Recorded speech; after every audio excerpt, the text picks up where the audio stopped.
જય પશુપાલક।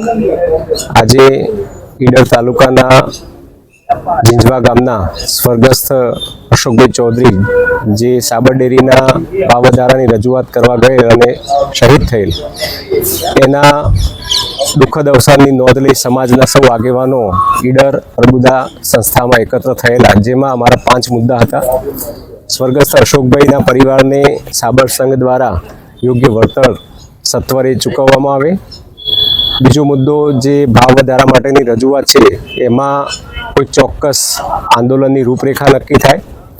ત્રીજો મુદ્દો જે દૂધ બંધ થયેલ છે ભરવાનું, એના માટે ડિરેક્ટરશ્રીઓ સત્વરે દરેક મંડળીનો સંપર્ક કરી યોગ્ય વિશ્વાસ આપી અને દૂધ ચાલુ થાય। અને પાંચમો મુદ્દો અમારો કે જે ધરપકડ થયેલા 74 જેટલા પશુપાલકો છે એમને કાયદાકીય ગુંચમાં ન નાખી સત્વરે જેલ મુક્ત કરવામાં આવે અને એમાં સાબર ડેરી દ્વારા ડિરેક્ટરશ્રીઓ દ્વારા ઝડપથી આમાં મદદરૂપ થાય એ ભાગરૂપે આજે નિર્ણય કરેલ। અને એમાં આજે ડેરીના વાઇસ ચેરમેન ઋતુરાજભાઈ, અશોકભાઈ, ઈડર વિભાગના ડિરેક્ટર અને કેતનભાઈ, આ ત્રણેય ડિરેક્ટરશ્રીઓએ 100 કરતાં વધુ ચેરમેનશ્રીઓની હાજરીમાં નિવેદન આપી ભાવ વધારો અને અમારી રજૂઆત બાબતે યોગ્ય પ્રતિભાવ આપેલ છે।